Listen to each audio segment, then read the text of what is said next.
Y bueno, como ya nos han mencionado, el día de hoy estaré a cargo del desarrollo del tema correspondiente al procedimiento administrativo sancionador, regulado en el tubo de la Ley del Procedimiento Administrativo General, la Ley número 27444. El tema del procedimiento administrativo sancionador, en principio, debemos ubicarlo dentro de los temas del derecho administrativo. Y bueno, a modo de introducción, a ver un minutito. ¿Me indica, por favor, primero si es que se están viendo las diapositivas? ¿Perdón? Sí, doctora, sí se ve. Perfecto.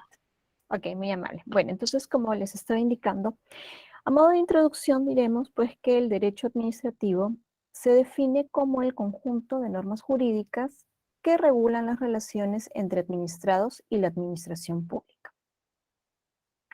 Ahora, toda entidad pública tiene potestades, ¿no? Esto con la intención de brindar una mejor atención pública a los administrados. Por ejemplo, ¿no? Las entidades tienen potestad normativa, pueden tener potestad fiscalizadora, pueden tener potestad provisional, inclusive pueden solucionar controversias, pero también una de estas potestades es la potestad sancionadora. Entonces, el Estado, así como da servicios, también tiene la potestad de sancionar a los administrados o ciudadanos cuando han infringido una norma administrativa. Ahora, cuando hablamos de paz o potestad o proceso administrativo sancionador, hablamos de la potestad sancionadora de las entidades, es decir, la potestad que tiene justamente la administración pública para imponer estas sanciones a los administrados o ciudadanos que no han cumplido o han inobservado alguna norma administrativa. La potestad sancionadora puede ser dividida en dos, ¿no? En la potestad sancionadora disciplinaria y la potestad administrativa sancionadora propiamente dicha. La potestad disciplinaria, ¿no? La vimos la clase anterior, y justamente es aquella que sanciona las faltas administrativas en las que hubiera incurrido un servidor o funcionario público. Es decir, se ejerce respecto de sujetos especialmente vinculados con la administración. Y justamente este vínculo que tienen estas personas con el Estado o con la administración pública es una relación de trabajo, ¿no? Ese es el vínculo que los une y por lo tanto correspondería a la administración pública aplicarles a estos una potestad disciplinaria en cuanto a infrinjan, ¿no? O cometan alguna falta en el desarrollo de sus funciones. Ahora, la potestad administrativa sancionadora se ejerce respecto a los administrados en general, ¿no? A los ciudadanos comunes y corrientes, ¿no? En tanto, estas personas como ciudadanos o administrados son destinatarios del ordenamiento administrativo y quienes también podrían infringir, ¿no?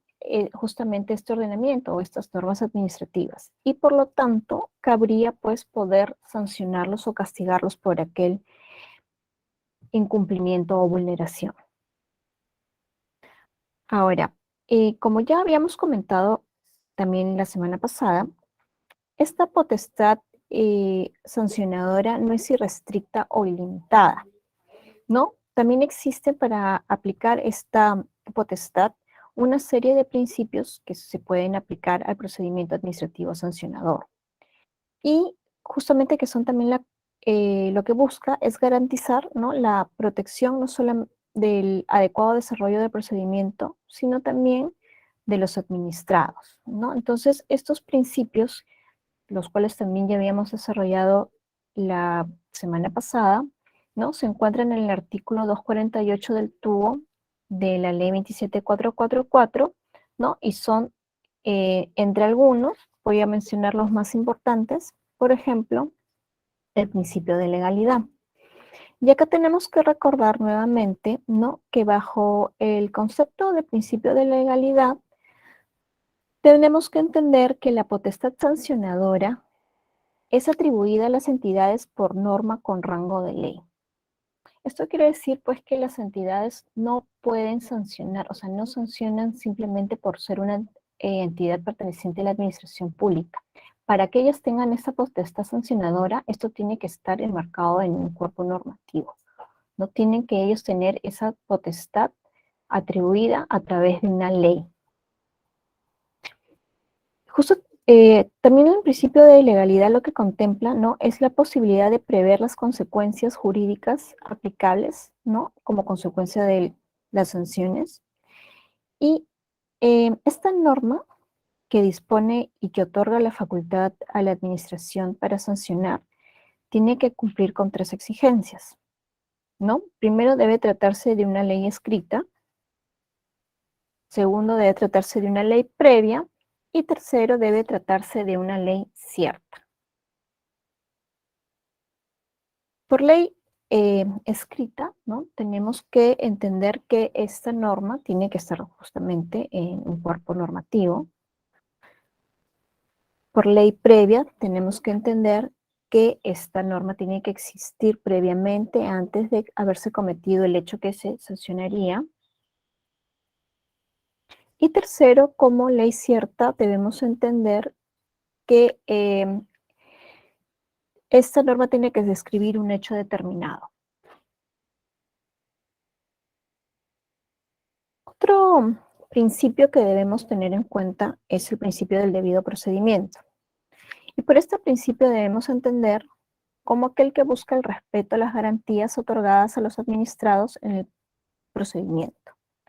Dentro del debido procedimiento podemos encontrar, por ejemplo, ¿no?, el respeto al ejercicio del derecho de defensa, ¿no?, como es la presentación de los descargos, poder también presentar alegatos, la obligación de que dentro del proceso sancionador estén definidas, ¿no?, 2 autoridades distintas, ¿no?, la instructora y la sancionadora, esto para salvaguardar la imparcialidad del proceso. También se puede considerar la motivación en la emisión de los actos administrativos, ¿no?, esto dentro de el proceso, el debido procedimiento. Entonces vemos que justamente este principio engloba una serie de garantías, ¿no?, que involucran el respeto al desarrollo adecuado del debido procedimiento y las garantías propias de los administrados.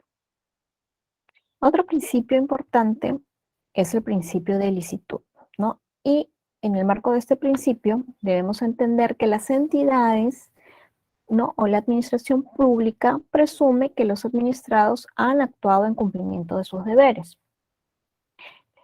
Es algo parecido a lo que en derecho penal sería la presunción de inocencia, ¿no? Y entonces, relacionado a esto, podríamos vincular también el principio de la carga de la prueba de la administración, ¿no?, por el cual le corresponde a la administración pública o a las entidades públicas demostrar la existencia de responsabilidad por parte del administrado. Otro principio es el principio de irretroactividad, ¿no? Este principio lo entendemos, ¿no?, que será que será de aplicación en el procedimiento las disposiciones sancionadoras vigentes al momento en que ocurrieron los hechos. Sin embargo, este principio también tiene una excepción, que es la posibilidad de que la norma posterior sea más favorable al infractor o a la infractora. Y en este caso, ¿no?, se preferirá la aplicación de este supuesto, ¿no? Entonces, es decir, si yo cometo una infracción en determinado momento, pero posterior a ello, al momento ya de procesarme, hay una norma que es más favorable, se me aplicará y se llevará el proceso basándonos en esta norma nueva que es más favorable. Por otro lado, tenemos también el principio de causalidad. Por este principio debemos entender que la responsabilidad debe recaer en quien comete la conducta infractora. Es decir, tiene que existir un nexo causal entre el sujeto infractor y el hecho respecto del cual se va a determinar la responsabilidad.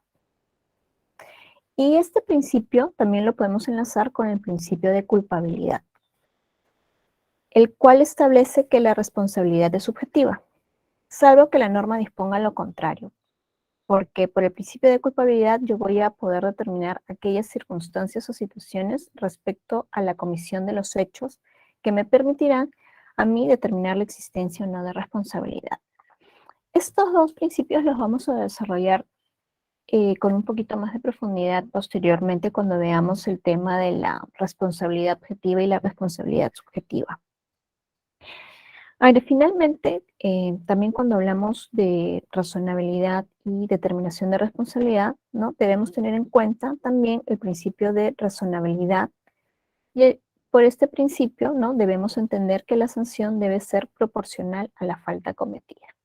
Y para ello también más adelante vamos a examinar el tema de los eximentes y los atenuantes al momento de determinar la sanción.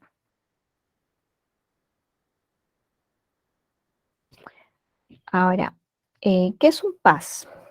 ¿No? ¿O qué es un procedimiento administrativo sancionador? ¿No? Vamos a verlo ya, qué es un procedimiento administrativo sancionador propiamente dicho. Doctora, Sería, sí, están diciendo que no pueden, no avanzan las diapositivas. A ver, en la de principios, ¿la pudieron ver? Disculpe. A ver, estoy ahí, pasé la de principios. La primera diapositiva. ¿Se quedó en la primera? A ver, espérenme un minutito, por favor, para salir. Ya se cambió. A ver, voy a salir, voy a volver a entrar, ¿sí? Ya.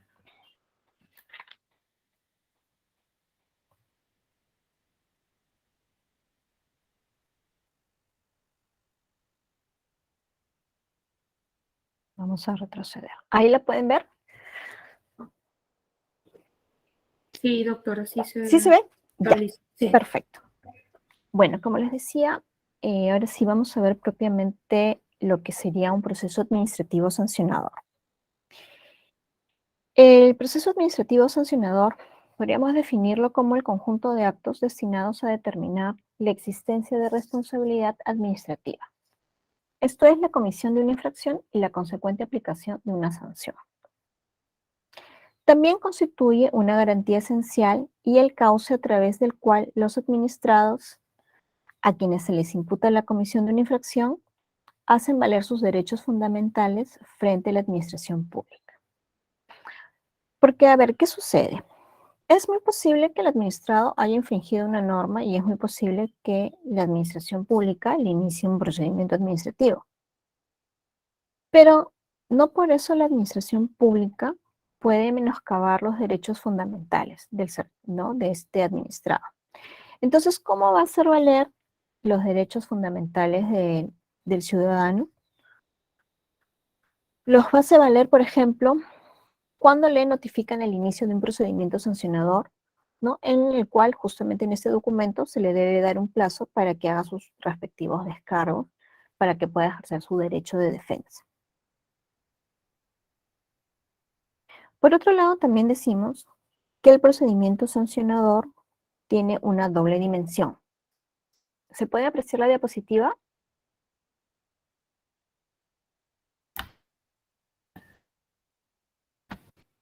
Sí, doctora, sí se visualiza. Ya está bien, entonces me van avisando, por favor. Bueno, como les decía, el procedimiento sancionador tiene una doble dimensión. Y cuando hablamos de la doble dimensión, quiere decir que el proceso administrativo sancionador es un mecanismo idóneo que tiene la administración pública para lograr su finalidad pública. Y por otro lado, también es una vía que permite al administrado las garantías necesarias para el respeto de sus derechos fundamentales. Entonces, aquí, si el administrado ha infringido una norma y yo lo trato de corregir, trato también que el administrado no vuelva a cometer la misma infracción. Sin embargo, si bien es cierto que el administrado ha cometido una infracción y yo le voy a iniciar este procedimiento administrativo para sancionarlo, tengo que tener en cuenta que el administrado tiene derechos y puede hacer uso de todos estos derechos fundamentales, ¿no? En el ejercicio, pues, de su defensa. El proceso administrativo sancionador también tiene dos objetivos. El primer objetivo es establecer la comisión de una infracción.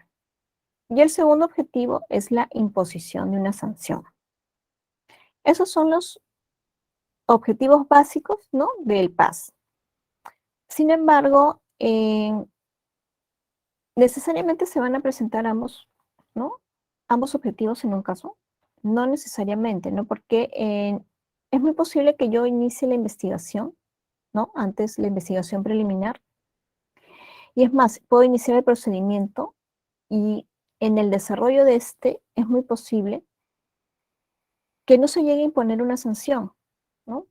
Puede ser porque quizás en los descargos del servidor, ¿no?, este pueda probar que no se infringió la norma, o quizás porque antes de yo iniciar el proceso, este servidor, perdón, este ciudadano o ese administrado subsane, ¿no?, la infracción en la que él estuviera incurriendo.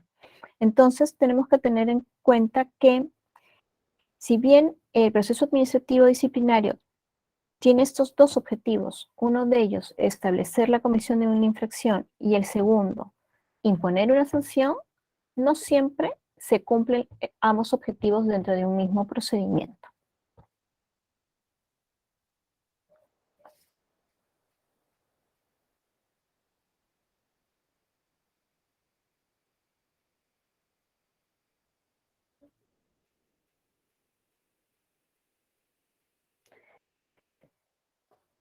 Ahora, ¿cuáles son los sujetos que intervienen en el procedimiento administrativo sancionador?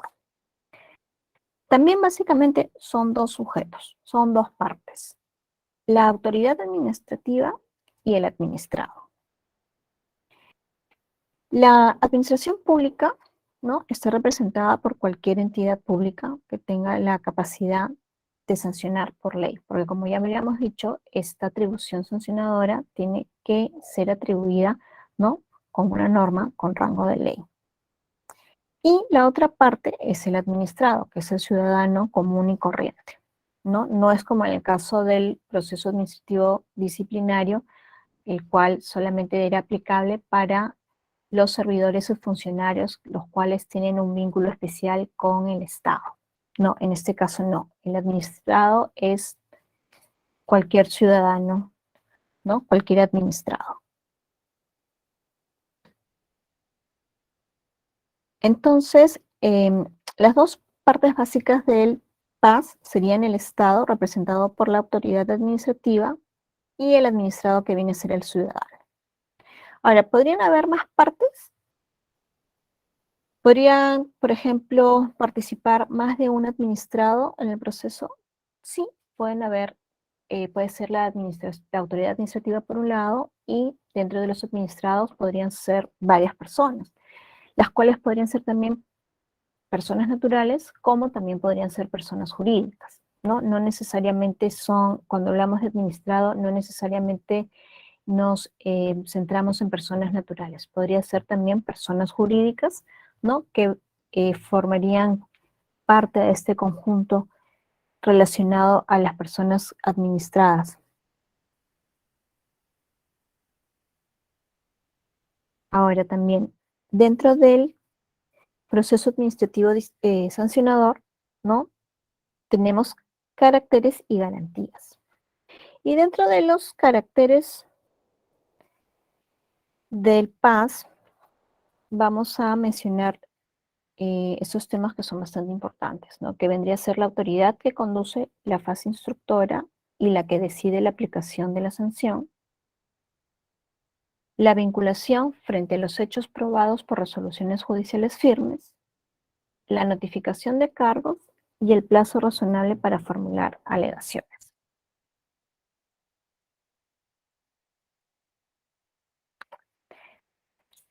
Respecto a la autoridad instructora y la autoridad sancionadora, acá hay una máxima de derecho penal que dice, ¿no?, nullum in judicium sine accusatione. No existe juicio sin previa acusación. Es decir, que el juez está impedido de iniciar de oficio el proceso penal. Para ello debe esperar la acusación propuesta por el fiscal. Esta es una de las características de este principio, pues divide las funciones del fiscal y del juez, además de limitar la influencia de este último con relación a la recolección de pruebas. Entonces, dentro del desarrollo del tema, ustedes se van a dar cuenta que hay mucha similitud entre el derecho penal, ¿no? El procedimiento penal y el proceso administrativo sancionador. Son muy similares, ¿no? Y, por ejemplo, en este punto respecto a la autoridad instructora y sancionadora, y haciendo referencia al derecho penal como estábamos haciendo, ¿no? Hablamos del principio acusatorio, ¿no? Dentro del derecho penal. Y vamos a darnos cuenta, como les estaba explicando, pero de repente de manera más simple, que es el Ministerio Público la autoridad que formula la acusación fiscal y la autoridad que juzga, ¿no? Vendría a ser el Poder Judicial. O sea, por un lado tendríamos el Ministerio Público, que es el que hace la indagación y hace la acusación, y por otro lado, el Poder Judicial, que vendría a ser el encargado de juzgar e imponer la sanción, ¿no? Entonces, dicho en otras palabras, esto vendría a ser el principio acusatorio en el derecho penal. Ahora, cuando hablamos del derecho administrativo sancionador, también se regula de la misma manera, ¿no? Porque dentro del procedimiento administrativo sancionador hay una autoridad que investiga, que indaga y hay también una autoridad que sanciona. En el derecho administrativo sancionador hay una separación de autoridades, ¿no? Como les decía, que investigan y sancionan, y justamente la finalidad es para que la persona que sanciona, ¿no? Al momento de sancionar, no tenga juicios previamente ya elaborados, ¿no? Que le impidan ser imparcial al momento de imponer la sanción. Por eso es que en el derecho administrativo sancionador, ¿no? Se trata de separar las autoridades, ¿no? Una autoridad que instruye, que investiga, y una autoridad que sanciona, ¿no? Entonces, de acuerdo a ley, no, nunca debe ser la misma. Nunca debe ser la misma persona la que investiga o instruye y la que sanciona. Ahora, ¿qué es lo que se busca con esta separación, ¿no? Con el hecho de que hayan dos fases diferenciadas dentro del procedimiento sancionador, ¿no? La fase instructiva y la fase sancionadora. Por un lado, se busca evitar juicios de valor, como les decía, juicios de valor previamente elaborados, y por otro lado, se busca que la autoridad instructora desarrolle un grado de especialización de la investigación de los hechos. Entonces, cuando decimos que se evita que la autoridad decisora emita una sanción basada en juicios de valor, se trata, ¿no?, de que previamente a sancionar, esta persona ya no tenga una decisión elaborada, o sea, una decisión ya previamente tomada, o sea, que ya durante la investigación que se hace se haya podido hacer una idea sobre la sanción. O sea, no queremos un prejuzgamiento. Y respecto al segundo elemento, ¿no? También tratamos de que la autoridad instructora sea una autoridad especialista en la indagación e investigación de los hechos. O sea, tiene que tener conocimiento especializado respecto a los hechos que está investigando. Entonces, en ese sentido, tenemos que tener bien claro que dentro de un proceso administrativo sancionador, ¿no?, tiene que haber una autoridad instructora y una autoridad sancionadora. La autoridad instructora sería la que va a desarrollar, ¿no?, un expertise necesario, o sea, tiene que tener una especialización para indagarle e investigar los hechos, materia del procedimiento. Y la autoridad sancionadora será aquella que va a imponer la sanción al administrado. Ahora, esta autoridad instructora, ¿no?, que es la que preside pues esta fase instructora, nunca va a ser, o por lo menos nunca debería ser, la autoridad que sanciona, ¿no? Y bueno, trasladando a esto al derecho penal con la analogía que estábamos haciendo, pues esto vendría a ser, por un lado, el Ministerio Público y por otro, el Poder Judicial, más o menos para que ustedes puedan tener una idea. Y también es más o menos lo mismo que habíamos visto en lo que es el derecho disciplinario, que también tiene una fase instructora y una fase sancionadora. Y justamente la finalidad de esto es buscar la imparcialidad, ¿no? Que ya la persona que va a sancionar no tenga juicios de valor preelaborados.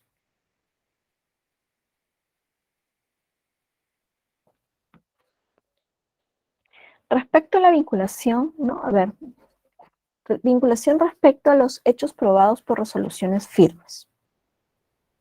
Aquí el artículo 252 del TUO de la LPAC, ¿no?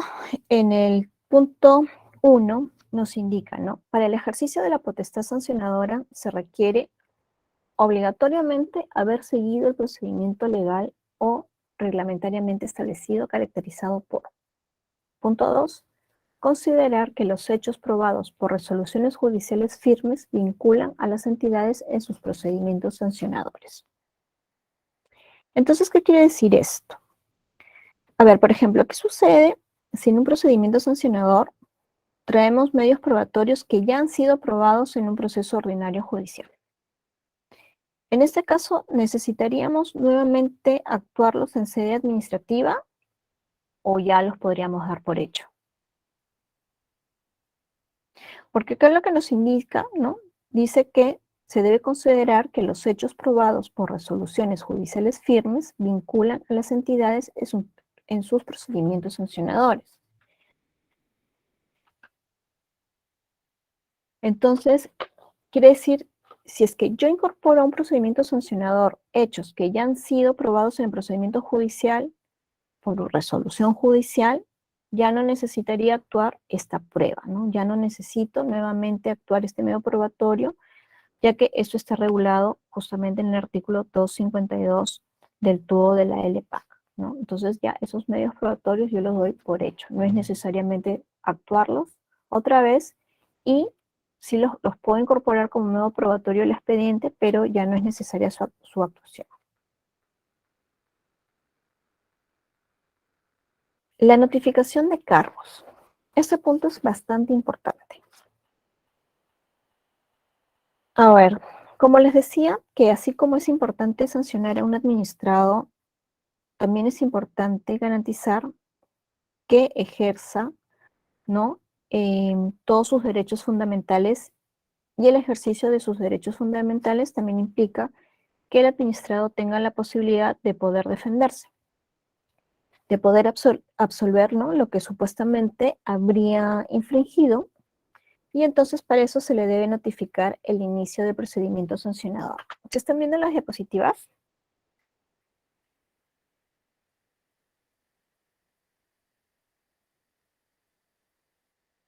¿Me indican, por favor, si no, para volver a entrar y salir?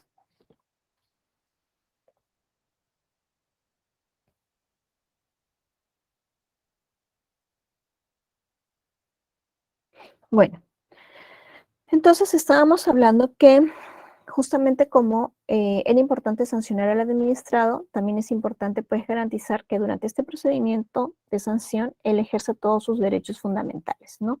Y justamente dentro de sus derechos fundamentales estaría implicado que el administrado tenga la posibilidad de poder defenderse, ¿no? Y para poder absolver también lo que supuestamente ha infringido, entonces se le tiene que notificar debidamente el inicio de un procedimiento sancionador, ¿no? Y esto significa notificarle los cargos y notificarle pues el inicio del PAS.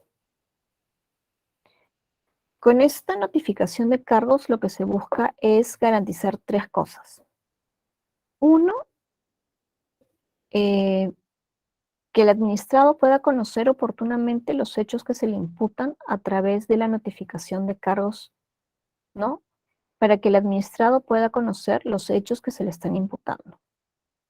Segundo, es en qué fracciones habría incurrido, ¿no? En este inicio del PAS, ¿no? En este documento, que es el acto de inicio, ¿no? Tendría que informársele cuáles son las infracciones que supuestamente o presuntamente habría incurrido el administrado. Y tercero, ¿no? Las sanciones que se le impondrán al administrado. Quiere decir, a ver, que si yo a ti administrado, ¿no? Habrías infringido tales normas, por lo tanto, es muy probable que yo, Estado, yo administración pública, te imponga tal sanción, ¿no? Entonces, Esto es muy parecido también cuando vimos pues el acto de inicio del procedimiento disciplinario, ¿no? Entonces, cuando uno inicia un procedimiento sancionador, en el acto de inicio, la información más importante, ¿no? Aparte de tener determinado quién es el administrado, identificado al administrado que se va a sancionar, es importante también, ¿no? La imputación de los hechos, ¿no? Describir cuáles serían los hechos que significarían haber cometido una falta, cuáles serían las infracciones en las que se hubiera incurrido y por último, qué sanción se me va a aplicar si es que efectivamente en el desarrollo del proceso, ¿no? Se comprueba efectivamente que yo he administrado e incurrido en dichas faltas.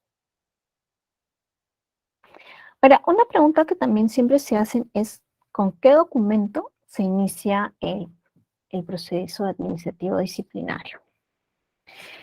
Pero respecto a este tema, no hay nada establecido en la administración pública, ¿no? No hay un documento o una norma que indique, ¿no? Que con este documento o con determinado documento se inicia el proceso administrativo sancionador. No es, por ejemplo, como en el Poder Judicial, que sí hay un auto admisorio, ¿no? Respecto al proceso sancionador, procedimiento administrativo sancionador, no hay una homogeneidad en los documentos que inician este procedimiento, ¿no? Dentro del Estado, cualquier entidad que regule procedimientos sancionadores, que inicie un proceso sancionador, puede hacerlo con un informe, o puede hacerlo con una carta que contenga un informe, o puede hacerlo con una resolución administrativa, ¿no? No hay un criterio unificado respecto a ese sentido, ¿no? En ese sentido, pues también hay instituciones que pueden iniciar el PAS con una carta o con un informe o con una resolución.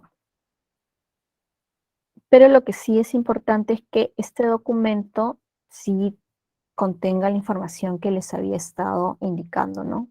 Que esté identificado el administrado, que estén identificados los hechos, las infracciones incurridas y la sanción que se tendría que imponer.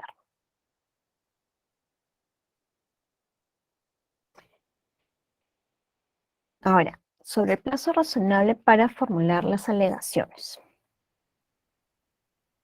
Bueno, una vez que ya se ha iniciado el procedimiento sancionador y, bueno, ya hemos dicho que se le notifica al administrado para que haga sus descargos, pero lógicamente debemos pues darle al administrado un plazo razonable para que pueda hacer sus descargos, ¿no? Para que pueda ejercer su derecho de defensa, su contradicción. Y bueno, cuando hablamos de darle el administrado un plazo razonable, justamente el artículo 252 del TUO indica, ¿no? Que para el ejercicio de la potestad sancionadora, bueno, se requiere obligatoriamente haber seguido el procedimiento legal o reglamentariamente establecido, caracterizado por, en el punto 4, otorgar al administrado un plazo de 5 días para formular sus alegaciones y utilizar los medios de defensa admitidos por el ordenamiento jurídico conforme al numeral 171.2 del artículo 171. Sin que la abstención del ejercicio de este derecho pueda considerarse elemento de juicio en contrario a su situación. Ya, eso es importante, ¿no? Porque lo que nos quiere decir también dentro de este artículo es que si por obra el administrado no presenta sus descargos, esto no puede significar para la administración, ¿no? Que él está allanándose de repente a la acusación, ¿no? No es que esté reconociendo que ha infringido la falta. O sea, no se puede, silencio por parte del administrado al no presentar sus descargos, no puede tampoco considerarse un elemento de juicio contrario a la situación de procesado que tiene, ¿no? No se le puede presumir ya como culpable, por decir, o responsable, que tiene responsabilidad administrativa. Ahora también en la norma no nos indica si son 5 días hábiles o si son 5 días calendario, ¿no? pero en realidad lo que se debe de considerar es que son 5 días hábiles, ¿no? Eso quiere decir que el administrado, una vez notificados, tiene 5 días hábiles para formular sus alegaciones. Pero a ver qué sucede también si es que el administrado presenta sus descargos al 6.º día, ¿no? O se pasó 2, 3 días más del plazo establecido. ¿Qué debe hacer la administración? ¿Rechaza ya los descargos? ¿Resuelve ya sin los descargos o los puedo admitir? Bueno, si bien la norma es clara y dice 5 días, sucede que en el derecho administrativo, ¿no?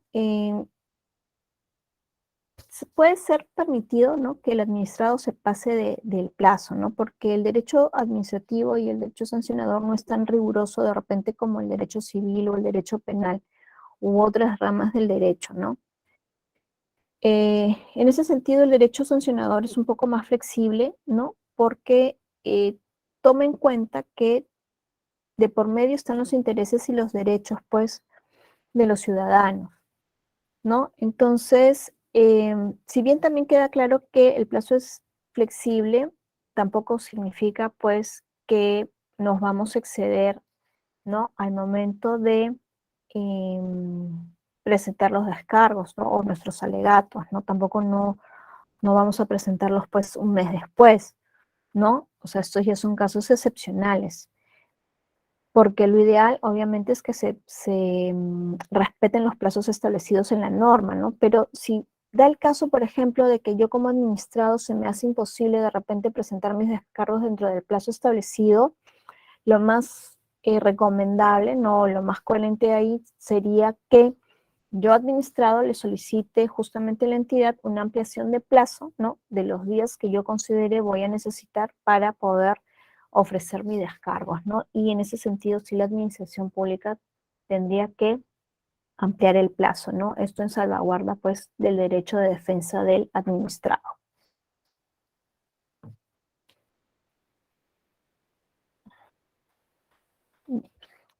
Ahora, con respecto ya al trámite del proceso administrativo disciplinario, hay 3 puntos importantes que vamos a desarrollar.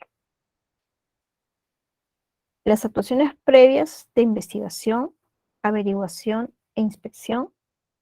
El procedimiento sancionador se inicia de oficio y que la iniciación e instrucción del procedimiento, ¿no?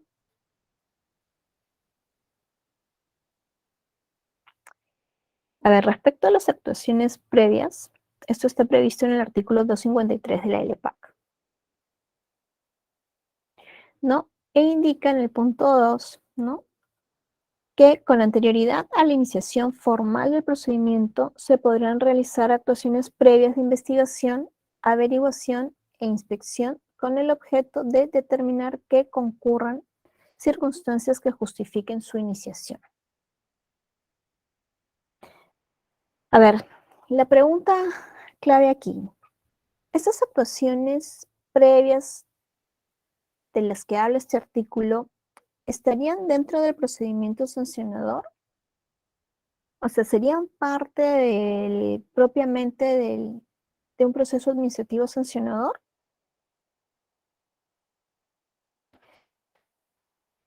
Bueno, la respuesta es no, ¿no? O sea, estas averiguaciones o investigación preliminar es justamente eso. Son actuaciones que se hacen preliminarmente para poder decidir si que existen suficientes indicios que ameriten el inicio de un procedimiento administrativo sancionador, ¿no? Entonces, primero, ¿no?, se harían las indagaciones y una vez hecha la indagación y uno esté con la capacidad de iniciar un procedimiento administrativo sancionador, ¿no?, lo voy a poder hacer.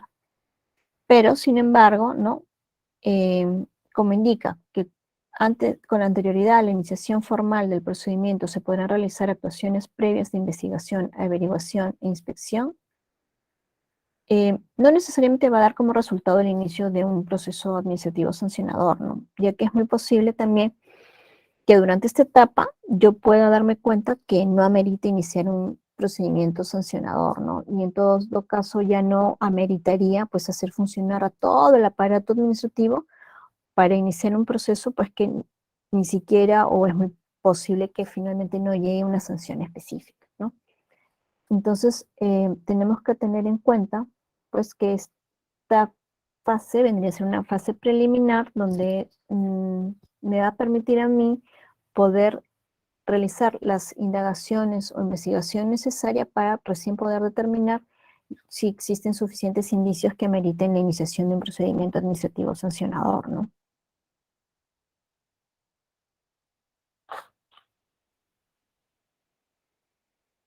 Entonces tendríamos pues que tener en cuenta pues que las actuaciones previas no forman parte del PAS.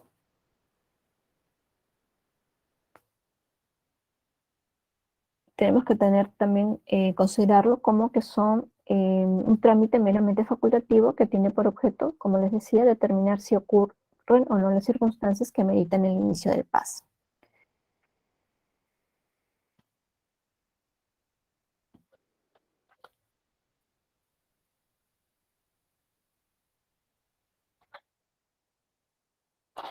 Ahora, dentro de estas indagaciones o investigaciones previas, ¿no? Tenemos, por ejemplo, la fiscalización. La figura de la fiscalización, ¿no? Se dio recién en el año 2016 con el decreto legislativo 1272, ¿no? Que modificó la ley del procedimiento administrativo general, ¿no? E incorpora por primera vez en uno de sus capítulos, ¿no? La actividad administrativa de fiscalización. Esto quiere decir que anteriormente no estaba regulada la actividad administrativa de fiscalización en la ley de procedimientos, ¿no? Que justamente sería la capacidad que tiene la administración pública de poder fiscalizar ante denuncias, ¿no? O ante determinados hechos una presunta infracción de una norma administrativa, ¿no? Sin embargo, surge siempre la pregunta sobre si la actividad de fiscalización es o no un acto administrativo.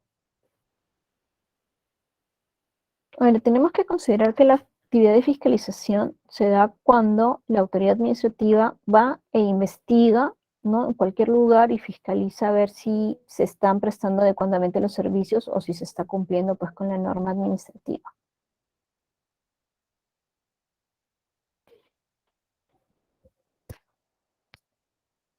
Ahora, si este tipo de actividad de fiscalización es un acto administrativo, es posible, ¿no? Que sí se considere, ¿no? Sin embargo, tenemos que tener en cuenta que cuando hablamos de un acto administrativo, lo que indica la norma es que un acto administrativo es una declaración de la entidad. Esto quiere decir que, por ejemplo, una entidad X, ¿no? Manifiesta su voluntad, ¿no? Y también la norma indica que esta emisión de voluntad es emitida dentro del marco de las normas de derecho público, ¿no? En una situación concreta se emite un acto administrativo, ¿no? Para regular, por ejemplo, determinadas actividades. Pero un acto administrativo se emite también sobre intereses, derechos y obligaciones. Y bueno, no, en realidad esto no es así, ¿no? Un acto administrativo es una declaración de la entidad emitida en el marco de las normas de derecho público en una situación concreta y por lo tanto un acto de fiscalización no vendría a ser un acto administrativo, ¿no? Ahora, esta actividad de fiscalización es importante porque cumple 4 objetivos. El primero es el cumplimiento de la norma, ¿no? O sea, ¿por qué se fiscaliza la administración pública? Porque lo que busca la administración es hacer cumplir la norma, o por lo menos cerciorarse de que esa norma administrativa está siendo cumplida y respetada por los administrados. Por otro lado, también ve la prevención del riesgo, ¿no? Porque lo que trata es de justamente evitar ciertos riesgos.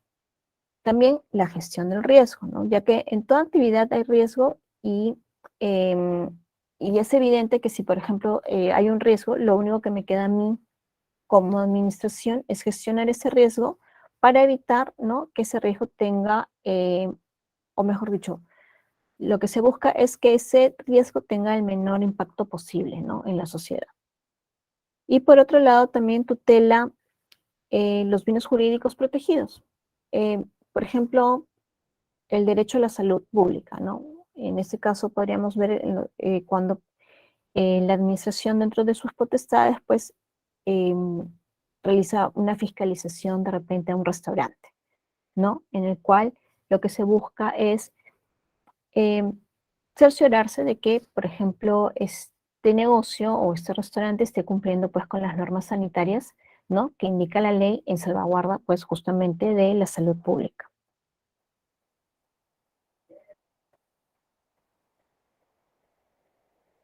Entonces, bueno, estos serían los 4 objetivos, ¿no?, por los que se manifiesta la actividad de fiscalización.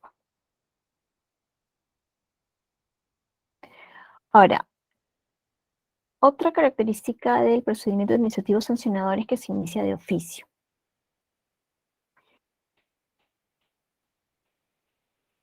Y cuando se inicia de oficio, podemos decir que se puede iniciar por iniciativa propia, o sea, la misma entidad, la misma administración pública, por ejemplo, eso se ve en los casos de la fiscalización justamente, ¿no? Puede prevenir de una orden superior, puede también ser a petición de otras entidades o puede ser por denuncia de parte, ¿no?, de algún ciudadano. Y hay que tener en cuenta también que respecto a las denuncias, ¿no?, pueden ser por cualquier medio, ¿no? Pueden ser por teléfono, puede ser una denuncia por televisión, se puede tomar conocimiento también de alguna infracción por un medio periodístico, ¿no?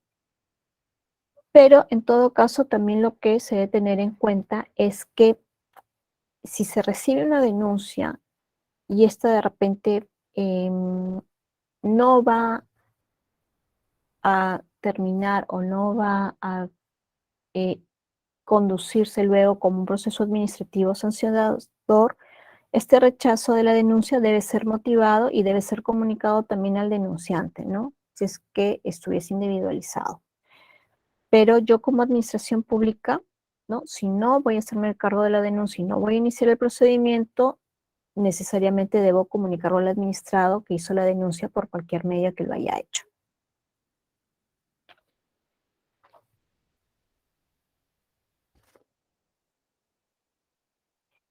Bueno, el siguiente tema que vamos a ver son las etapas del PAS. Lo que sí más bien no sé si ya está en este momento, de repente podríamos tomarnos unos 10 minutitos como break y ya luego continuar, por favor. Ya, doctora, 10 minutos. Es Ya, 6:10 y empezamos. ya, perfecto, muy amable, gracias.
¿no?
Doctora, buenas tardes. Iniciamos.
Listo, ya estamos para poder reiniciar. Sí, doctora. También sugieren los alumnos que por favor, si podría hablar un poquito más fuerte, que no lo están escuchando muy bien. Ya, está bien, perfecto. Me voy a pegar el micrófono para que me escuchen en todo caso. Ahí está Sí. mejor. ¿Se escucha mejor? A ver, que confirmen los participantes porque yo sí le escucho bien.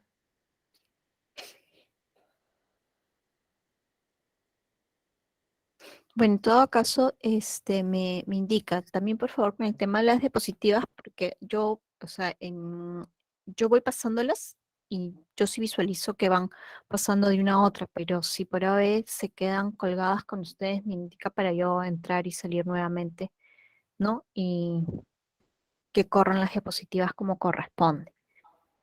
Ya, doctora. Ok, Gracias. está bien, a ver.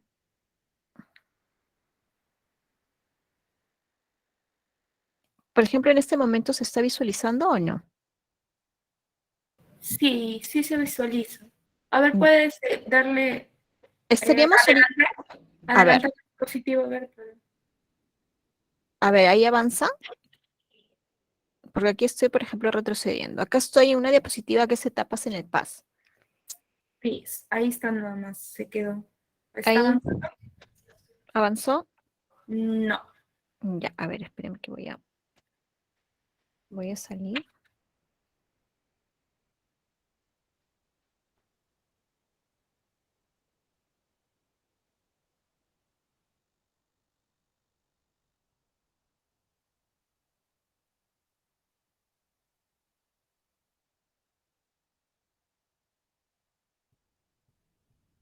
Ahí se visualiza. Sí, sí se está visualizando. Corre. A ver, Estoy, no. Siguen en etapas en el PAS. a ver, ahí. No. No. Ay, qué raro.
¿Me indica, por favor, si se visualiza? Sí, ya se está visualizando, pero a ver, avance, por A favor. ver. Ahí, por ejemplo, avancé. Sí se escucha ya y se visualiza también. ¿Se puede ver? Sí. Estoy moviendo. Sí, sí se está viendo, Ya. pero Sí, porque me dijeron que sí se había visualizado. En todo caso, me avisa si no, porque voy a tener que entrar y salir con las diapositivas. ya. Bueno, retomando. Bueno, nos habíamos quedado en lo que son las etapas del proceso administrativo sancionador, ¿no? Y al igual que el disciplinario que habíamos visto la semana pasada, eh, el sancionador tiene también dos etapas bien definidas, ¿no? Que es la etapa instructora y la etapa sancionadora. Y básicamente diríamos pues que tiene 8 etapas en el proceso. La primera etapa, ¿no? Estarían los actos indagatorios, que es lo que estuvimos conversando hace unos minutos atrás, en los que propiamente no habría un PAS, ¿no? Sino lo que habría eso sería una etapa preliminar.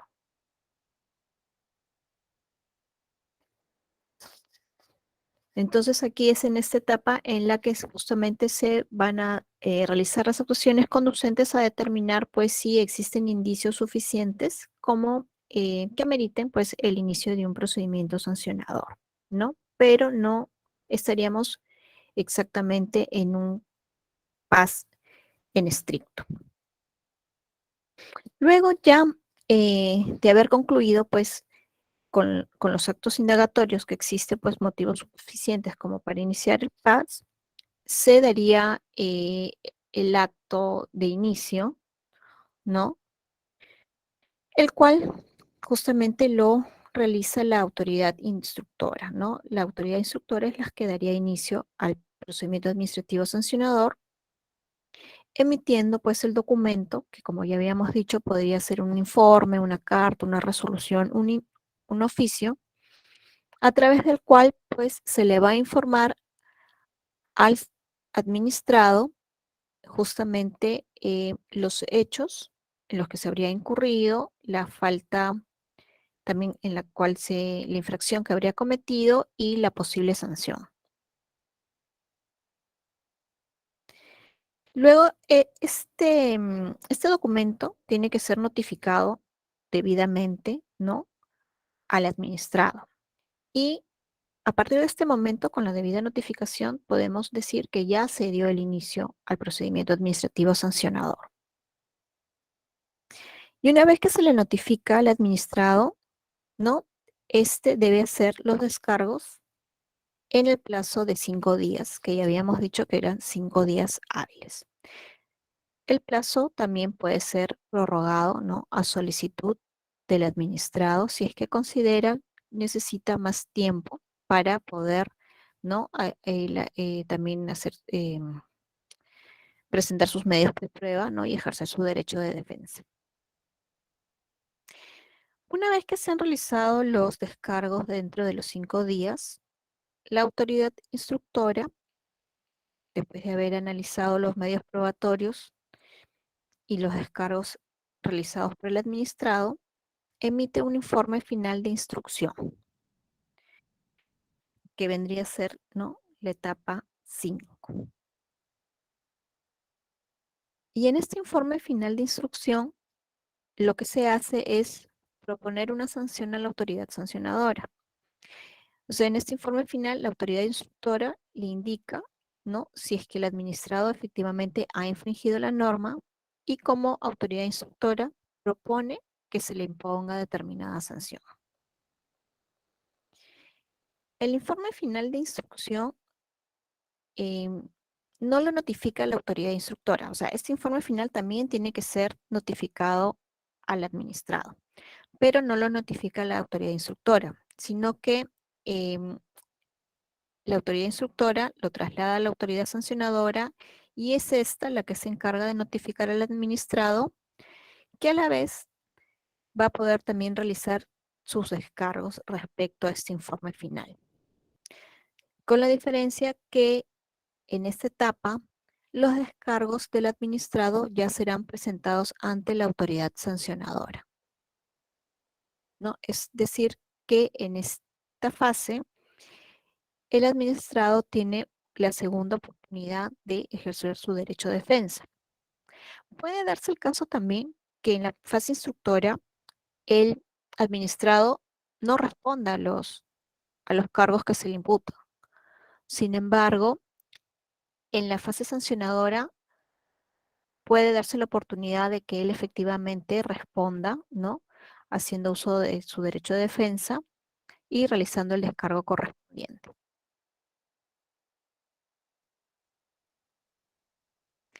Una vez presentados los descargos, ¿no? Por parte del administrado, la autoridad sancionadora emitirá un informe final de sanción.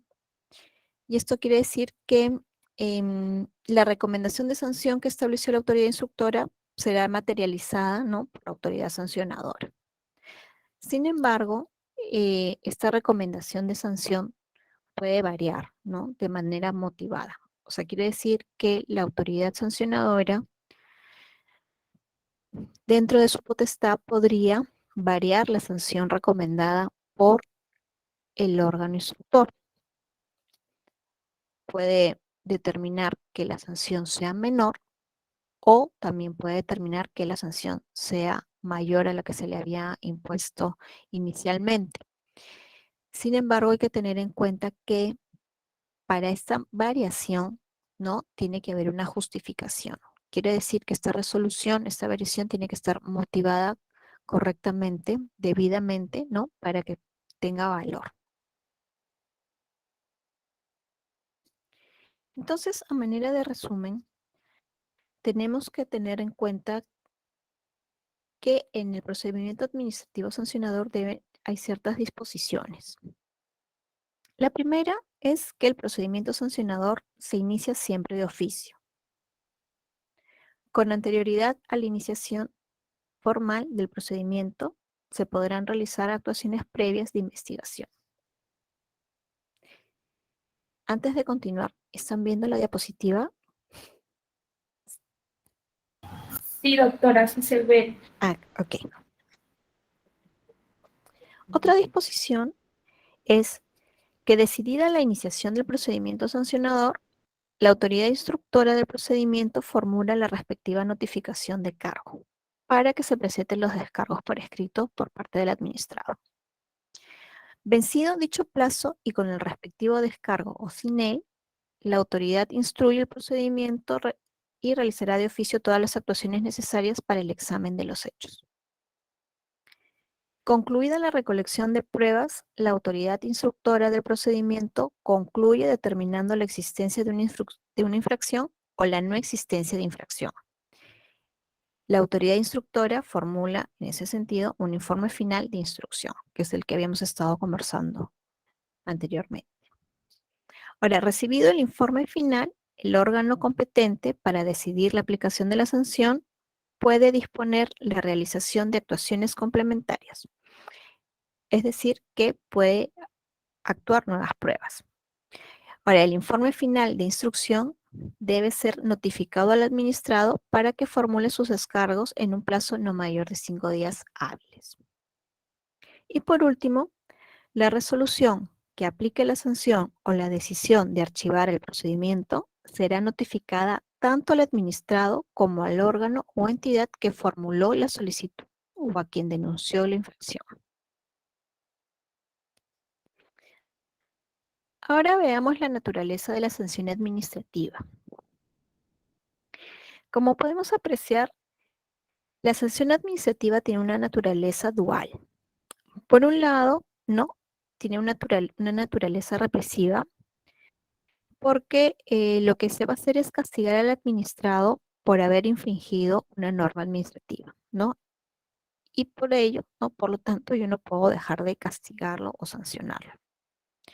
Pero también tiene una naturaleza disuasiva, porque si bien es cierto que le tengo que imponer una sanción, esta sanción también debe ser proporcional, ¿no? Tal como habíamos indicado respecto al principio de proporcionalidad y razonabilidad.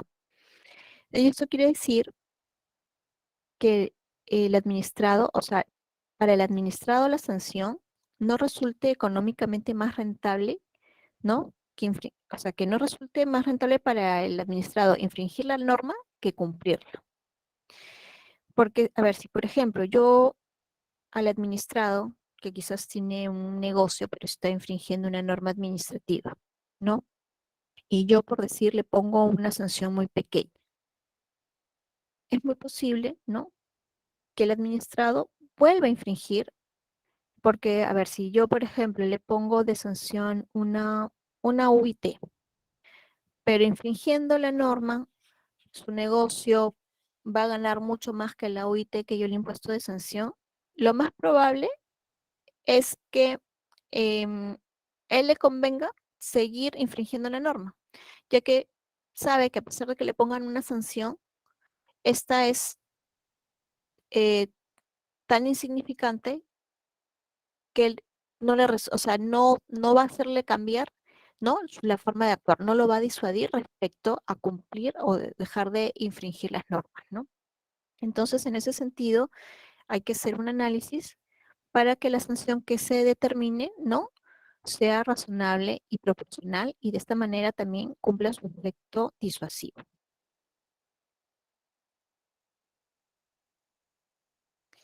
Ahora, para también tener en cuenta el principio de razonabilidad, al momento de graduar la sanción, también se tienen que seguir ciertos criterios, ¿no?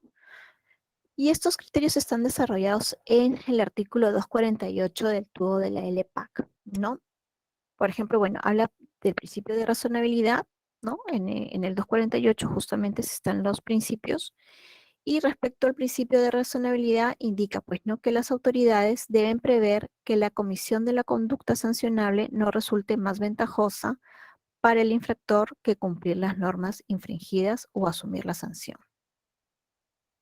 Sin embargo, las sanciones a ser aplicadas deben ser proporcionales al cumplimiento calificado como infracción, observando los siguientes criterios que se señalan efectos de su graduación.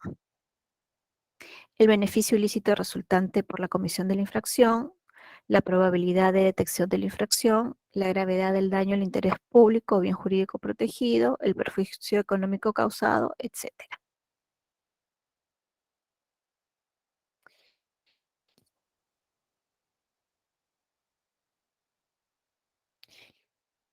Ahora vamos a hablar sobre la responsabilidad administrativa respecto a si es objetiva o subjetiva, ya que este es un tema de discusión.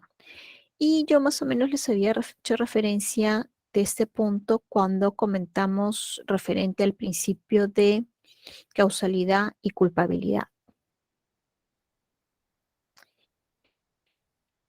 Ahora, por ejemplo, cuando estábamos hablando a ver, eh, la responsabilidad objetiva y la responsabilidad subjetiva, primero veamos quizás las diferencias que hay entre ambas, ¿no?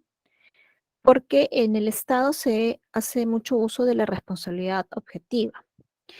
Y lo que indica la responsabilidad objetiva es que en la administración pública basta, ¿no? Que la administración haya comprobado que se ha infringido una norma para establecer una sanción, ¿no? Entonces hay un hecho, se verifica que este hecho ha infringido una norma y consecuentemente se aplica una sanción. Así, es objetivo. Solamente se verifican esos presupuestos. Sin embargo, justamente en el artículo 248, dígame, ¿Ya cambió de diapositiva o sigue en la misma? estoy en la que dice responsabilidad administrativa. No, no se Sobre está visitando esa diapositiva. naturaleza de la sanción administrativa, ¿están ustedes? No, siguen etapas en el PAS. Ah, pero me habían dicho que sí había cambiado. A ver, espérenme un minutito.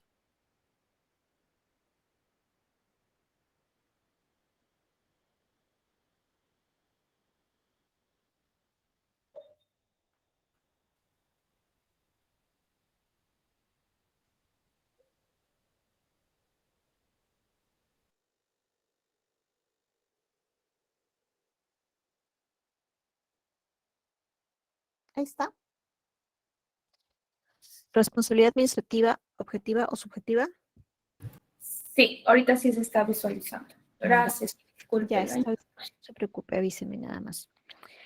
Bueno, entonces, justamente estábamos hablando, como les decía, de la responsabilidad objetiva y la responsabilidad subjetiva, y era un tema que habíamos tocado al inicio cuando comenté respecto al principio de causalidad y el principio de culpabilidad, ¿no? Entonces, también les mencionaba que en el Estado se hace mucho uso de la responsabilidad objetiva, por la cual lo que hace la administración es comprobar que se haya infringido una norma y consecuentemente establecer una sanción, ¿no? O sea, no averiguar más allá. ¿Qué pasó?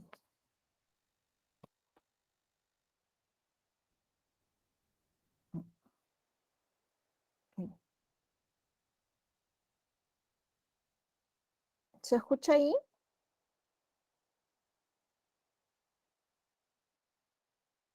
Sí, doctor, sino que hubo una interferencia de un participante, pero ya apagó su audio. Continúe. Ya, ok, espérenme un minutito que quiero nuevamente. Presente diapositivas también, porque salió la Sí, porque lo saqué. Ya, gracias. A ver, espérenme un minutito, por favor.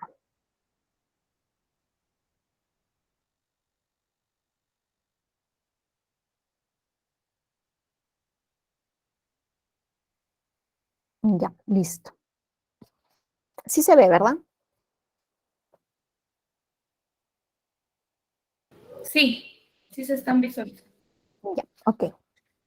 Entonces, como estaba comentando respecto a la responsabilidad objetiva, lo que hace la administración es simplemente verificar un determinado hecho, que este hecho signifique el incumplimiento o la infracción de una norma y, consecuentemente, la aplicación de una sanción, sin ver más allá, ¿no? Sin analizar otros medios de repente relacionados. Sin embargo, en este artículo 248, ¿no? Que habla de los principios, nos dice entonces, o sea, ¿qué nos quiere decir cuando nos indica que en el Estado la responsabilidad debe ser subjetiva? ¿No? Porque en el principio de culpabilidad indica, ¿no? La responsabilidad administrativa es subjetiva, salvo los casos en que por ley o por decreto legislativo se disponga la responsabilidad administrativa objetiva. Lo que nos está diciendo es que cuando se va a sancionar a un administrado, no solo se mire si el administrado vulneró o no vulneró la norma, ¿no? En la responsabilidad subjetiva, o sea, lo que se quiere es que la administración vea y analice si hubo dolo, si hubo culpa, si hubo negligencia, omisión, ¿no? Entonces, lo que quiere decir es que el Estado y quienes sancionan en el Estado, ¿no? Tienen que verificar si la infracción, ¿no? Detrás de esta hubo una motivación, ¿no? O sea, ¿qué es lo que llevó a la comisión de esta infracción? No bastaría en ese sentido mirar solamente si el administrado infringió o no la norma, sino que hay que mirar más allá y mirar los motivos por los cuales el administrado infringió la norma, ya que es muy posible que el administrado haya cometido dolo o culpa, ¿no? En la infracción de la norma administrativa. Entonces, la pregunta que siempre se hace es esta, ¿no? Si efectivamente en el Estado hay responsabilidad subjetiva o no, como es lo que indica la norma. Pero la verdad es que en el Estado la responsabilidad es subjetiva, ¿no? O sea, debería ser subjetiva, pero es muy poca, ¿no? Entonces, a través de esta responsabilidad subjetiva, lo que es, o sea, se supera la idea, ¿no? Que para sancionar una infracción administrativa bastaba solo la voluntariedad del sujeto, ¿no? Entonces, aquí no basta eso, sino que también hay que ver, además de la voluntad del sujeto, hay que ver si fue con dolo o con culpa. Ahora, ¿qué busca la responsabilidad subjetiva? Y acabo de cambiar de diapositiva, entonces quiero saber si la pueden ver.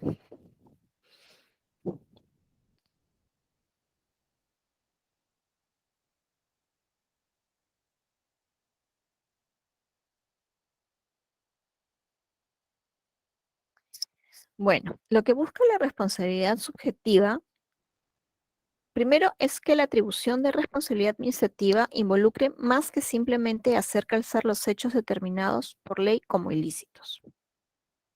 También debe de realizarse un análisis que examine la motivación y voluntad del sujeto infractor, que como estábamos hablando, ¿no? Habría que determinar también el dolo o la culpa. En ese sentido, también primero se debe de valorar el principio de causalidad y luego el principio de culpabilidad. Si se prueba la existencia que rompe el nexo causal entre el sujeto y la conducta imputada, no se configuraría el principio de causalidad y por ende ya no correspondería realizar el análisis de culpabilidad y probar la existencia del elemento subjetivo, es decir, el dolo o la culpa. Ahora, cuando hablamos de nexo causal, a ver, ¿qué sucede, por ejemplo, si un ciudadano ha infringido una norma, pero esta persona es inimputable? ¿Habría forma de sancionarlo? ¿O en este caso se habría roto el nexo causal? Como es inimputable, sí, pues, o sea, eh, no se le puede sancionar. Entonces, para esto serviría la responsabilidad subjetiva, ¿no? Para mirar, para ver, para verificar, ¿no? Que es muy posible que exista el rompimiento causal, ¿no? O sea, el rompimiento del nexo que diga que por este motivo se infringió determinada norma. Pero también tenemos que considerar que hay instituciones dentro del Estado que practican la responsabilidad objetiva. Por ejemplo, la OEFA o los SINERMIN, ¿no? Pero en realidad, eh, la misma norma establece cuándo, ¿no? Por ley se debe de aplicar la responsabilidad objetiva. Y para esto no se debe demostrar pues el dolo o la negligencia, ¿no? Solo basta con demostrar que se infringió la norma y en ese sentido también tenemos que tener en cuenta que solo con una norma de rango de ley se puede exonerar a la entidad o a la administración pública de probar la responsabilidad subjetiva. Ahora vamos a ver los eximentes y los atenuantes. ¿Pueden, eh, ¿pueden visualizar la diapositiva? No, doctora, siguen la responsabilidad administrativa. A ver.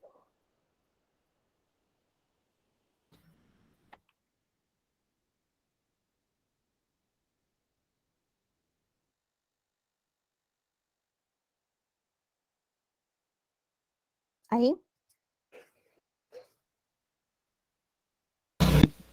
Sí, ya se Ya. visualizó. Bueno, ahora vamos a ver los eximentes de responsabilidad por infracción. Bueno, como estábamos conversando de las sanciones, hay situaciones en las que amerita, ¿no?, que se reduzca la sanción que se iba a imponer inicialmente. Y en ese sentido, la administración ha regulado los eximentes y atenuantes. ¿Y qué serían los eximentes? Los eximentes son aquellos que te eximen de responsabilidad, ¿no? O sea, quiere decir que no habría responsabilidad. Y los atenuantes son aquellos, pues, que no me eximen de la responsabilidad, pero sí lo que van a hacer es reducirme la sanción, ¿no?, que inicialmente me podrían haber impuesto o que en condiciones regulares me hubieran podido imponer, ¿no? Y en ese sentido, eso está regulado en el artículo 255 del tubo de la LPAC. Pero referente a estos eximentes, ¿no?, hay una observación que está en el literal F, que indica, ¿no?, dentro de los eximentes, aparte del caso fortuito, fuerza mayor, el obrar en cumplimiento de un deber legal o el ejercicio legítimo del derecho de defensa, la incapacidad mental debidamente comprobada, etcétera, está el literal F que indica la subsanación voluntaria por parte del posible sancionado del acto u omisión imputado como constitutivo de una infracción administrativa, con anterioridad a la notificación de la imputación de cargos a los que se refiere el inciso 3 del artículo 253.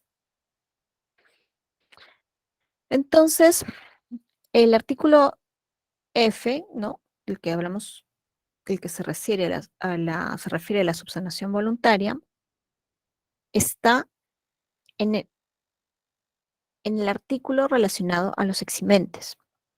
¿Y esto qué quiere decir? Que si yo he administrado, subsano con anterioridad una infracción administrativa antes de que se me inicie un proceso administrativo sancionador, puedo aplicar los eximentes y en ese sentido yo estaría exento de responsabilidad.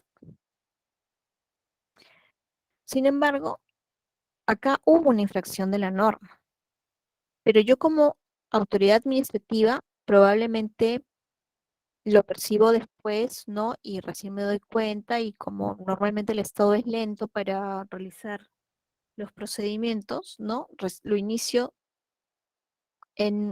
inicio el PAS posteriormente, pero si yo en ese lapso ya subsané antes de que se me inicie, entonces ya el Estado pierde su posibilidad de sancionar. Sin embargo, ¿no? La infracción sí se cometió, ¿no?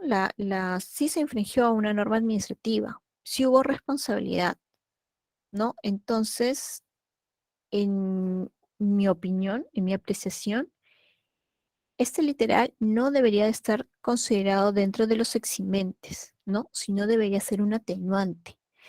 Porque si nosotros revisamos los otros literales, ¿no?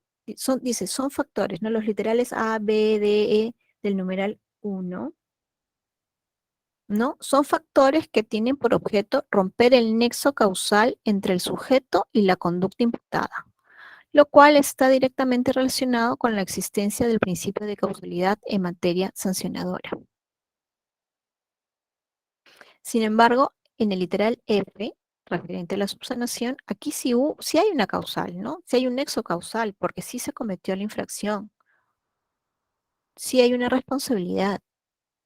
La salvedad es que probablemente el infractor tomó conocimiento de ello y preventivamente subsanó este hecho antes de que la autoridad administrativa le inicie el proceso sancionador. Y en ese sentido, esto lo estaría eximiendo de la responsabilidad administrativa y por lo tanto ya no sería pasible pues de ser procesado administrativamente para poder ser sancionado.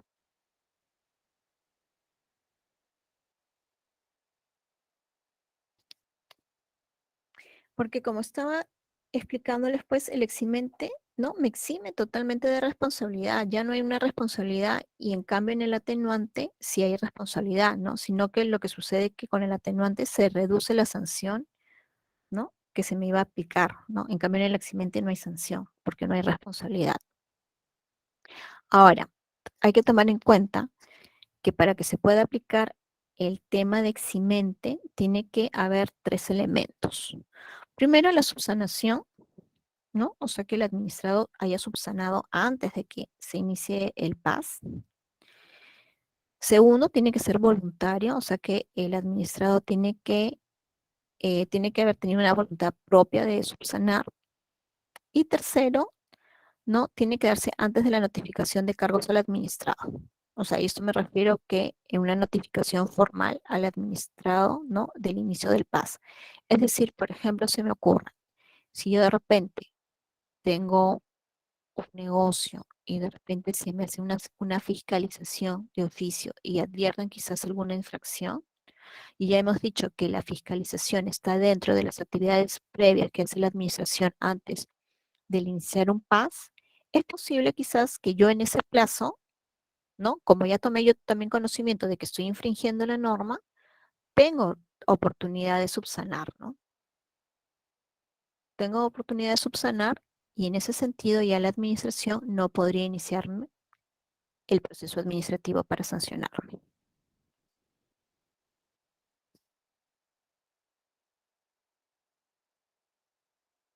Vamos a hablar de la prescripción. ¿Pueden visualizar? Sí, doctora. Ya, perfecto. Bueno, a través de la prescripción podemos adquirir derechos y también podemos liberarnos de obligaciones, ¿no? Estos serían los dos objetivos concretos de la prescripción, ¿no? Ahora, por ejemplo, en el caso de adquirir derechos, se me ocurre como ejemplo el caso de la prescripción adquisitiva, ¿no? Cuando se da que un individuo posee, ¿no? Toma posesión de un inmueble del cual desconoce el propietario. Sin embargo, pues vive ahí de manera pacífica, pública y continua por 10 años, ¿no? En ese sentido, ¿qué sucede? La ley le otorga la posibilidad de hacerse, ¿no? Propietario de ese bien, ¿no? Entonces, en este sentido, esta persona habría adquirido un derecho, ¿no? Al adquirir la propiedad, habría adquirido un derecho, ¿no? El cual fue a través, ¿no? O a raíz de una prescripción, ¿no? Por el paso del tiempo. Y en ese caso ahí se cumpliría pues que se puede adquirir un derecho a través de la prescripción. Pero también me puedo liberar de una obligación, ¿no? Por ejemplo, en el caso de las multas, ¿no? En el caso de las multas. Pongámonos en el caso que a una persona se le coloca una multa de, no sé, pues 2 UITs, por decir, ¿no? A una empresa. Se realiza todo el procedimiento sancionador, se verifica que ha incurrido en responsabilidad administrativa, se le impone la sanción, esta sanción queda consentida, pero sin embargo pasan 2 años y el Estado no realiza el cobro de esa multa. Ahí, por ejemplo, tenemos que tener en cuenta que justamente la administración, cuando impone multas, el plazo que tiene para cobrarlas es hasta de 2 años. Y si el Estado en ese plazo no cobra, ¿no? La multa, o por lo menos no inicia una cobranza coactiva, quiere decir que el administrado puede liberarse de esa obligación, ¿no? Ya que el Estado no hizo uso de su derecho en el momento y, por lo tanto, el administrado se libera de la obligación de pagar la multa porque ésta prescribió una vez vencido el plazo. Ahora, el fundamento de la prescripción radica, ¿no? Justamente en la inactividad, ¿no? Del órgano administrativo. Esto es el retraso objetivo en el ejercicio de los derechos y potestades de las autoridades administrativas. Tiene relación con los derechos de los administrados, toda vez que estos no deberían poder ser perseguidos de manera indefinida por el Estado. Tiene relación estrecha con el principio de seguridad jurídica y es una garantía a favor del administrado que lo protege de que la actividad efectiva ejercida por la administración sea indefinida. ¿Qué quiere decir esto entonces? Que la prescripción pone un límite, ¿no? Pone un límite justamente a la persecución del Estado, ¿no? Te pone un límite para poder sancionarte y te pone un límite para ser efectiva esa sanción, ¿no? Entonces, lo que justamente a eso se refiere también el principio de seguridad jurídica y también por eso también se manifiesta como una especie de garantía a favor del administrado, ¿no? Porque justamente lo que hace es proteger, ¿no? Al administrado de la actividad ejercida por la administración y de que ésta no sea indefinida. Quiere decir que el administrado no va a poder ser por siempre perseguido por la administración por haber incurrido en una infracción, ¿no? Está bien, el administrado puede incurrir en la falta, ha cometido una infracción, es pasible de ser sancionado, sin embargo, no va a poder ser perseguido por siempre, ¿no? El Estado tiene un límite, tiene un plazo para poder iniciar el procedimiento, sancionarlo y también hacer efectiva la sanción, ¿no? De ejecutarla. Y a esto justamente se refiere la prescripción.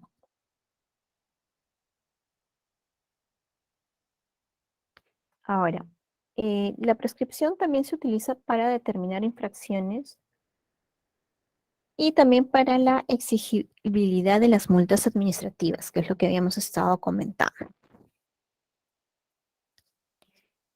Cuando hablamos que se utiliza para determinar infracciones, quiere decir que, por ejemplo, en un proceso administrativo sancionador yo como Estado, ¿no? Como administración pública, tengo 4 años para poder sancionar desde que se cometió la infracción, ¿no? Entonces, ese es el plazo que me da a mí la norma para que yo como entidad, como Estado, pueda hacer uso de mi potestad sancionadora. Y si yo no he sancionado al administrado en esos 4 años, yo ya no podría sancionarlo, ¿no? Porque ya habría prescrito mi derecho a sancionar. Y respecto a la exigibilidad de las multas, como ya también les había indicado, yo como Estado tengo 2 años para poder exigirlas. Y si no cobro, ¿no? El administrado puede invocar la prescripción del cobro de esa multa, bueno, siempre y cuando yo como administración no haya pues ya iniciado una cobranza coactiva, ¿no? Entonces, estos serían también pues los 2 objetivos, ¿no? De la prescripción.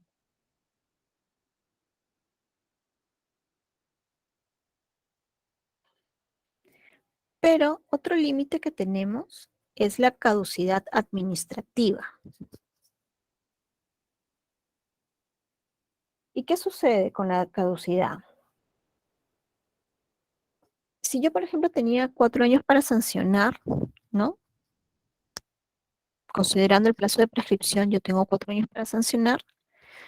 Con respecto al plazo de caducidad, yo tendría 9 meses para sancionar. Una vez iniciado el PAS, yo tendría 9 meses para resolver con una sanción.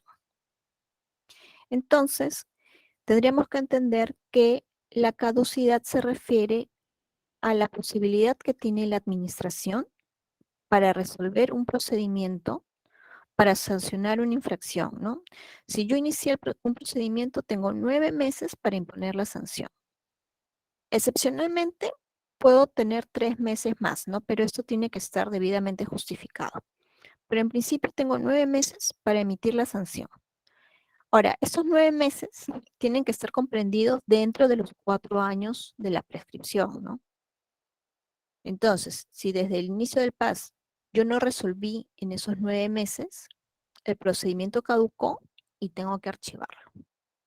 Entonces, para sancionar en un procedimiento administrativo, tengo que tener en cuenta que dentro de ese rango de 4 años, ¿no? de prescripción, una vez iniciado el PAS, que se inicia con la notificación al administrado, tengo 9 meses para poder emitir la resolución de sanción. Entonces, es la posibilidad de la administración pública de imponer una sanción dentro de un plazo razonable, por ejemplo, una multa, ¿no? Esto es también con la finalidad, ¿no? De que no se tenga el administrado en ascuas, en espera, ¿no? Durante 4 años, ¿no? Sino que tenga un plazo razonable para imponer la sanción, porque si no, se archiva. Y si estoy dentro de los 4 años para sancionar y caduca, ¿no? Se puede archivar, pero si estoy, como les decía, dentro del rango de la prescripción, puedo volver a iniciar nuevamente. Es decir, que si dentro de esos 4 años de prescripción yo inicio un procedimiento administrativo, pero se me pasa de los 9 meses y caduca, pero no se han vencido los 4 años, yo podría nuevamente iniciar ese procedimiento administrativo sancionador. Pero aquí sí la salvedad o la desventaja sería que aquel funcionario servidor que dejó caducar, ¿no? el procedimiento va a ser sancionado, ¿no? Porque ahí pues quizás habría incurrido en negligencia, ¿no? Por haber dejado pasar el plazo para sancionar y consecuentemente pues el administrado puede invocar la prescripción y consecuentemente el archivo pues del procedimiento, ¿no? Bueno, estos serían creo que los puntos más importantes, ¿no? o básicos para el desarrollo del procedimiento administrativo sancionador. Y no sé si tienen alguna pregunta al respecto. De todas maneras, también a través de los organizadores voy a hacerles llegar las diapositivas. Me parece que ya también le hicieron llegar las diapositivas de la semana pasada. Sí, doctora. ¿no? Y bueno, entonces también les compartiría el material, ¿no? Para que puedan revisarlo. Como les digo, en realidad es lo básico de lo que es el procedimiento sancionador, ¿no? Porque hay unos procedimientos especiales también, como por ejemplo el trilateral, pero ya es un punto más que nos tomaría más tiempo de repente desarrollar, ¿no? Pero sin embargo, como ustedes habrán notado, hay muchas similitudes con el procedimiento disciplinario que vimos la vez pasada. No obstante, no dejan de tener también sus diferencias entre ellos, ¿no? Respecto a los plazos y respecto a ciertas condiciones, ¿no? Pero básicamente la idea es esa sobre la potestad sancionadora que tiene el Estado, ¿no? Para poder sancionar a los administrados o ciudadanos comunes, así como también para imponer sanciones disciplinarias, pues, a sus servidores y funcionarios en el ejercicio de sus funciones, ¿no? Entonces, con esto finalizaríamos. Agradezco la participación de todos ustedes, ¿no? Que se han tomado la tarde del sábado para esta reunión. Y bueno, si gustan, yo a través de la doctora, ¿no? Anneli, puedo hacerles llegar también mi correo electrónico si gustan, por si tienen alguna consulta, ¿no? Para poder ayudarlos quizás con alguna información que puedan requerir adicional. Sí, doctora, nos envía las diapositivas junto con su correo y después se les va a remitir a todos los participantes para que realicen sus consultas. Excelente, excelente. Y así mejor, porque también a veces hay casos que hay que analizarlos un poco y no se pueden de repente responder inmediatamente, ¿no? Porque también, si bien obviamente son cosas generales, pero sí cada caso a veces tiene sus peculiaridades que son necesarias analizar, ¿no?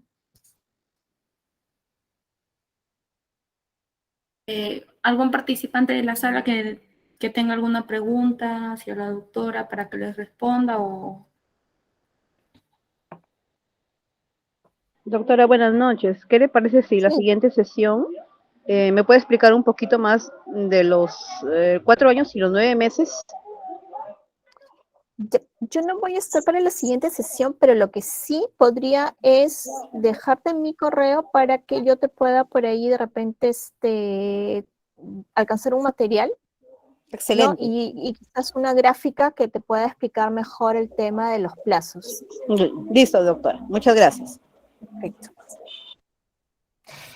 Al final de la diapositiva voy a agregar mi correo electrónico, ¿no? De manera que puedan todos tenerlo y, como le digo, a través de él, ¿no? Hacerme llegar alguna consulta, alguna inquietud para poder resolverla.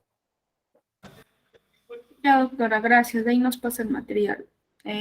No hay ninguna pregunta por parte de los participantes. Bueno, doctora, agradecerle de parte de todo nuestro equipo por su participación, que ha sido muy satisfactoria y, bueno, con algunos inconvenientes con las diapositivas, pero todo se ha sabido solucionar, ¿no? Muchas gracias, Sí, doctora. gracias a ustedes, muchas gracias por la invitación, por la oportunidad de poder compartir con ustedes. Sí, la verdad es que lamento estos inconvenientes técnicos que hemos tenido con las diapositivas, pero bueno, como usted dice, lo hemos podido salvaguardar y finalmente voy a hacerles llegar el material para que, bueno, de todas maneras todos puedan revisarlo nuevamente. Y bueno, eso sería todo por mi parte. Una vez más agradecerles y bueno, será hasta la próxima oportunidad, Dios mediante. Gracias, doctora. Gracias a usted, doctora. Gracias a todos. Hasta luego. Buenas tardes. Buen fin de semana y feliz Día del Padre para aquellos que son papás y también para los que tienen la dicha de tener a su padre al lado. Un saludo, un abrazo. Gracias.